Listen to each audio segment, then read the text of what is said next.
Some people may see, you've broken with your party on the Epstein issue and on Israel, Ukraine. You've been very outspoken on that as well, and now on this too. What do you say to some folks who would be surprised in Marjorie Taylor Greene and breaking from her party on some major issues? They weren't listening to me from the beginning.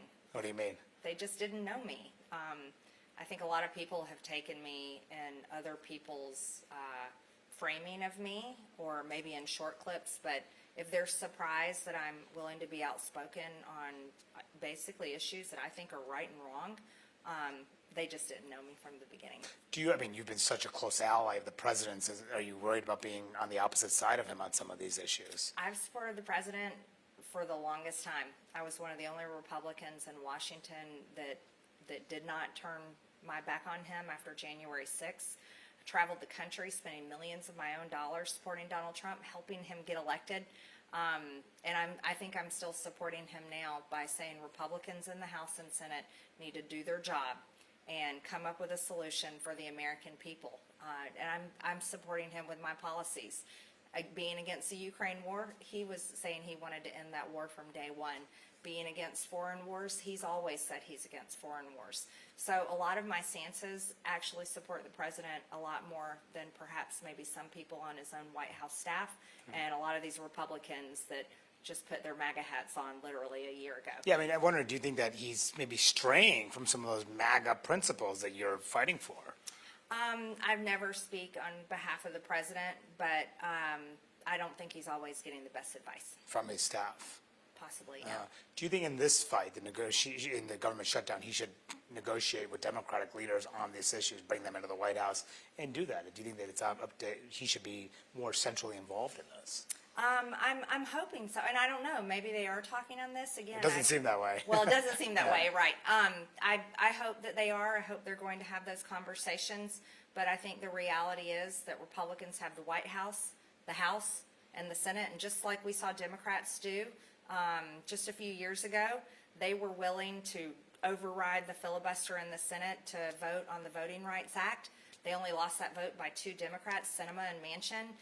The Democrats will definitely use that power again if they ever regain control. I think Republicans should be willing to be courageous enough to override the filibuster and get things through.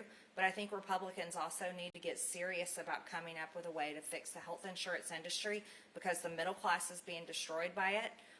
And this is a massive, they can't just say, oh, it's Obamacare's fault, shame on Democrats. Guess what? This has been going on for 15 years, and it's radically shifted the health insurance industry, and we've got to figure out a way to get some sort of off-ramp and make it affordable for Americans. Are you still pretty close to the president? Do you still talk to him a lot? Do you already feel like, since these issues have divided you, has impacted your relationship with him in any way? I don't play divisive politics.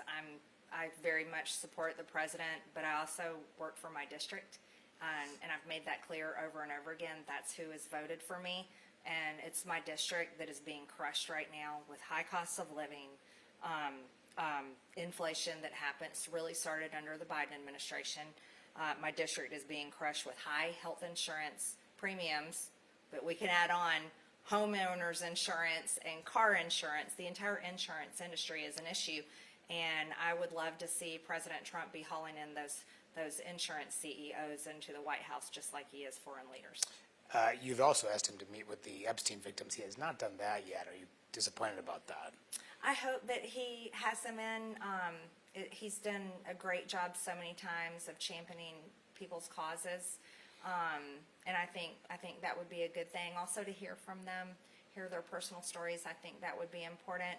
And I also think that just releasing the files is the right way to do.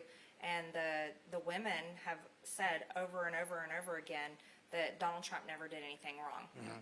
And, Democrats are trying to use this, but they could have released the files in the past 4 years too. Sure.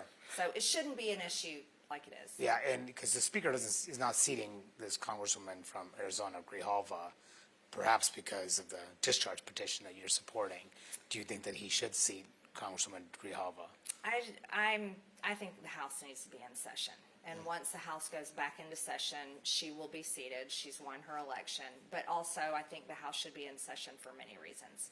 Let's do our appropriation bills. That's what we're constitutionally required to do. We have a so-called constitutional attorney for Speaker of the House. This is something that he should be doing.